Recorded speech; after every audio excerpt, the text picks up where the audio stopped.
بسم الله الرحمن الرحيم. إذا كنت قدمك السلام عليكم ورحمة الله وبركاته.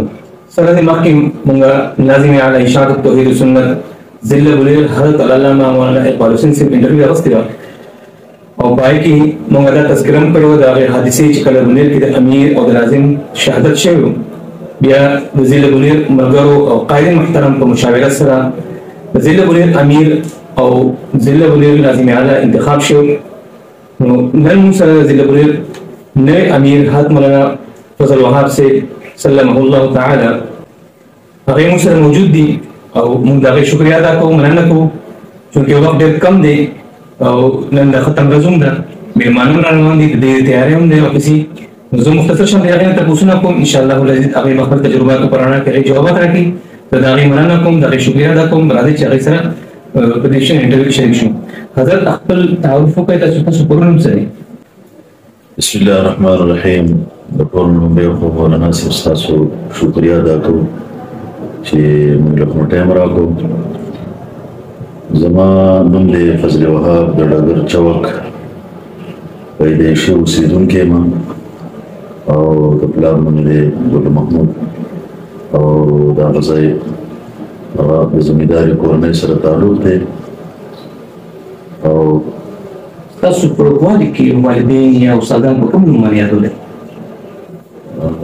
نوم خپل فضل وهاب او هغوی به راته وهاب دی او د هغوی صرف مشرانو نوم نور مشهور دی خپل نوم باندې فضل وهاب. ستاسو تاریخ پیدایش څه دی؟ زما تاریخ پیدایش دی 8/2/1972. ستاسو خاندان قبیله څه ده؟ موږ یو سواتي موږ نیکه چې و نو هغه ډېر مخکې زمانه کې د بادشاه صاحب د والي صاحب د حکومت نه مخکې هغه د سوات نه راغلی او په دغه ځای کې بیا دېره شوي وو. نو هلته اوس زموږ نیکه پوره خاندان دی او دغه ځای کې خپلې ځمکې پراپرټي ده، دغه ځای اوس پاتې اوسېدونکي یو. تاسو ماشومانو تعداد څومره دی؟ زما بچي چې دي نو ټول 2 بچي دي، 3 لکان او 4 جنکۍ دي. څه مصروفیات دي لرئ؟ نو هغوی څوک تعلیمونه کوي او څوک په سکور کې نه. تاسو خپل ماشومان کوم دی تېر کړو؟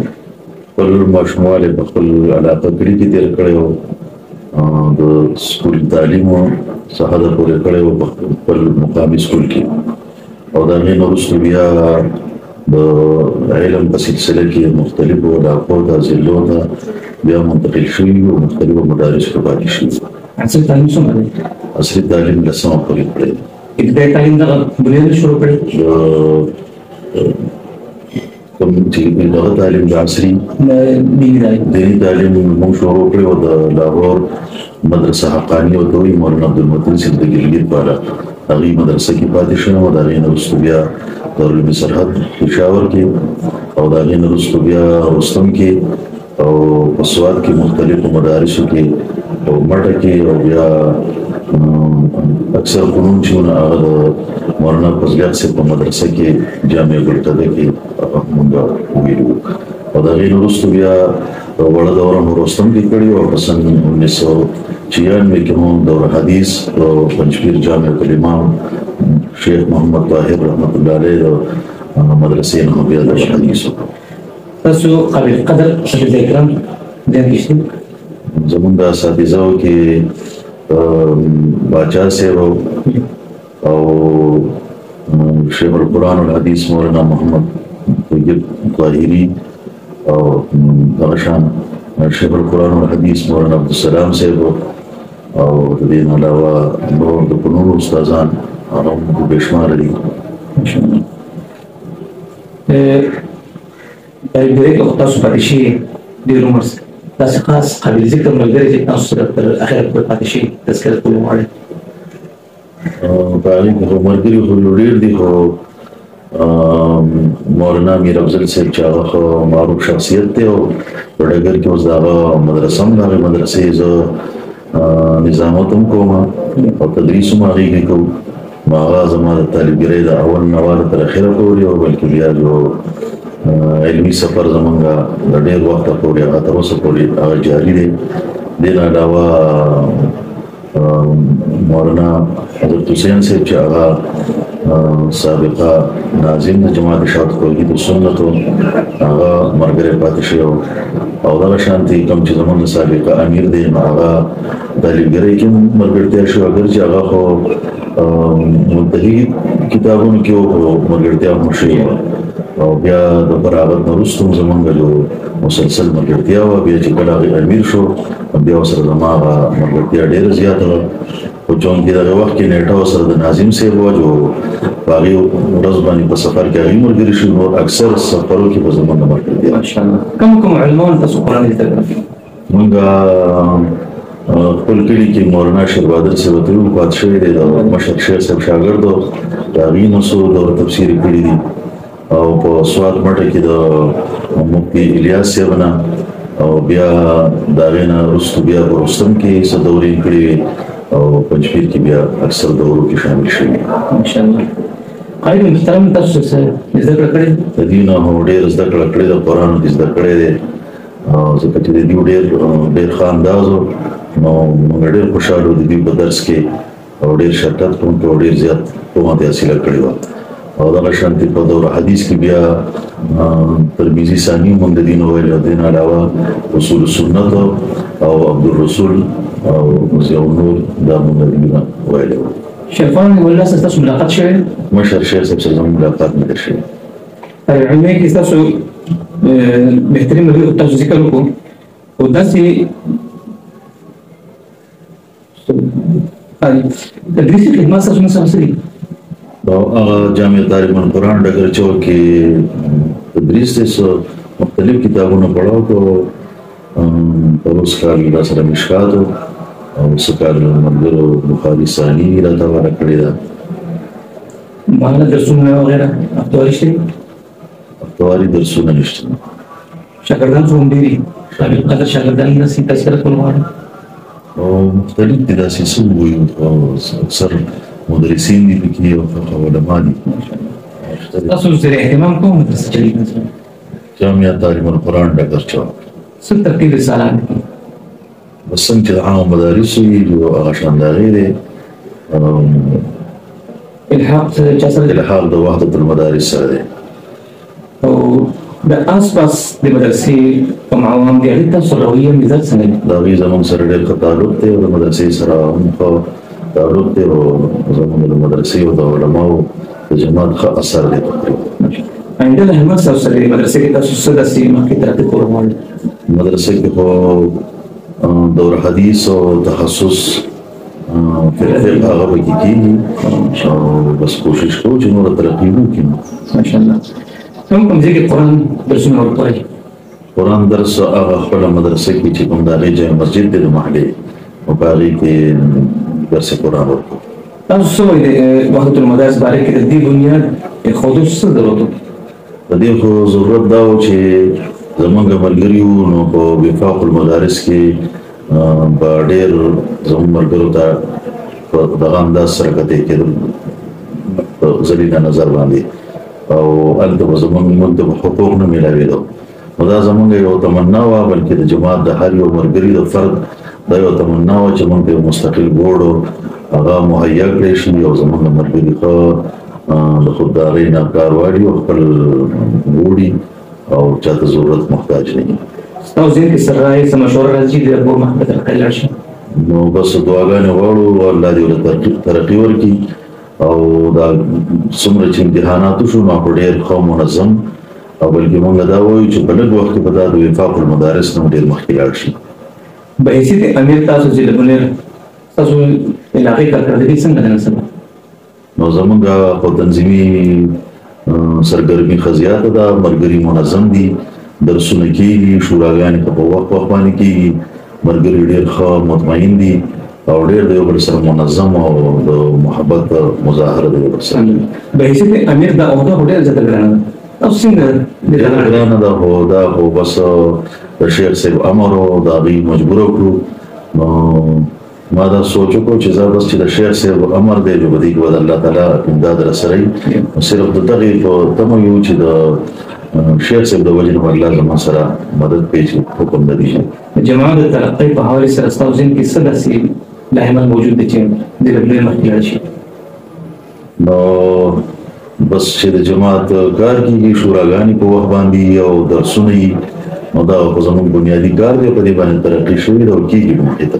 ډېر ملګري دي، علما دي، سستي نه کار علي شورا نه راځي، جماعتي کار نه کوي، د قرآن کریم درس نه مخ اړولی دی، هغې دپاره تاسو څه تنبیه کوئ؟ نو بس هغوی ته خو پته خپله ورته معلومات دي چې څوک د جماعت او د تنظیم نه باري نو هغه والله ذلیله کوي او دغه شانتې پاتې کېږي، او څوک چې د جماعت سره چلېږي د قرآن او د حدیث نه ثابته ده چې د هغوی دنیا او آخرت په ښه کامیاب کوي. جماعت سره ستاسو وابستګي ده که نه؟ جماعت سره وابستګي چې کله موږ طالبګرۍ ته راووتو او وروستم کې موږ سبقونه وي، نو هغې وخت نه زموږ پس د جماعت سره تعلق او نسبت. مرکز سره ستاسو تعلق تعاون څنګه دی؟ ډېر ښه دی، تعلق په ساتلو مخکې نه هغه وخت نه زموږ پس تعلق دی، بلکې د هغې طالبګرۍ د وخت نه شیخ صاحب سره زموږ تعلق شته دی. ستاسو په خیال کې دروس د قرآن کریم خورولو لپاره بهترین ذریعه څه کیدی شي د الله کتاب خور شي؟ نو بس دې دپاره خو دغه د درس و تدریس سلسله ده او تنظیم چې ښه فعال وي، نو زموږ مقصد د تنظیم هم دغه دی چې د قرآن درسونه دي وکړی شي او دې سره به مخکې کېږي. ستاسو تصنیفات شته؟ نشته دی. د جماعت کوم رساله ستاسو په مهارج کوم شایع کېږي جماعت طرف نه تاسو مطالعه کوئ؟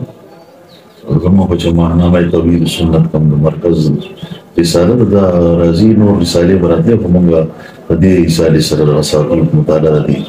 مرکز د طرف نه تاسو څه داسې کار حواله شوی څوک پورې چې دا وکړئ؟ نو بس دغه تنظیمي کارونه حواله کېږي، نور څه نشي. تاسیس د جماعت په حوالې سره ستاسو څه رایه ده چې اشاعت توحید سنت بنیاد ولري؟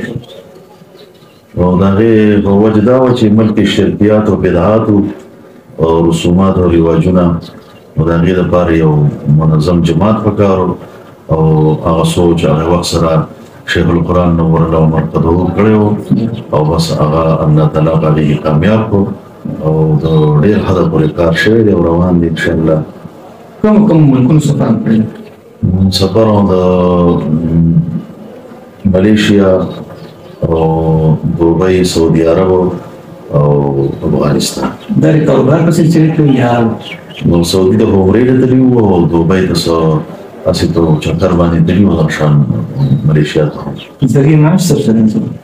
ذریعه معاش خو بس خپله زمینداره کوو او څه مختصر ځان هلته څه کاروبارونه دي بس. د عقیدې مخالفین سره ستاسو برتاو څنګه؟ د هغوی سره خو په مسله کې د هغوی لحاظ نه ساتو، د هغوی تردید کوو او نور چې کوم انساني اخلاقي تعلق دی نه هغه سره په خپل ځای باندې ساتو. په میوو کې کوم میوه ستاسو ډېره خوښه ده؟ په میوو کې خو د موسم مطابق ام چې دی نو هغه او په ژمي کې مالټه. دعا کې زیات تر څه خوراک خوښوئ؟ بس هغې کې خو پی او دغه شانتې په دغه کې و د شیخ خبر سپین ټکی ده. په رنګونو کې کوم رنګ ستاسو ډېر خوښ دی؟ رنګونه کې سپین رنګ. په دنیا کې تاسو ماشاءالله ډېر غزلي او دنیا ملکونه دي، په دې ملکونو کې ښه ملک تاسو ته کوم لګي چې دا ښه ملک دی؟ خپل ملک خو بس د خپل ملک خوښ دی در سره. تاسو نن سبا ماشاءالله درسونه د قرآن کریم عام دي، ډېر دي الحمدلله، مشران هم دي کشران هم دي. تاسو به ولیدي وي ستاسو په نظر کې کوم بهترین مدرس چې دی خپل قرآن کوي؟ موجوده وخت کې خو بس مشرانو کې زمونږ جو شیخ صاحب دی، نو د ده درس ډېره مزه راکوي او بیا کشران علما خو یو مفتي مجتبی صاحب و، د هغوی درس کې خو شامل شوي نه یو، خو داسې اورېدلي دي په دې دغه په دې آلاتو په ذریعه باندې نو هغه درس بیا ښه ډېره مزه کوي.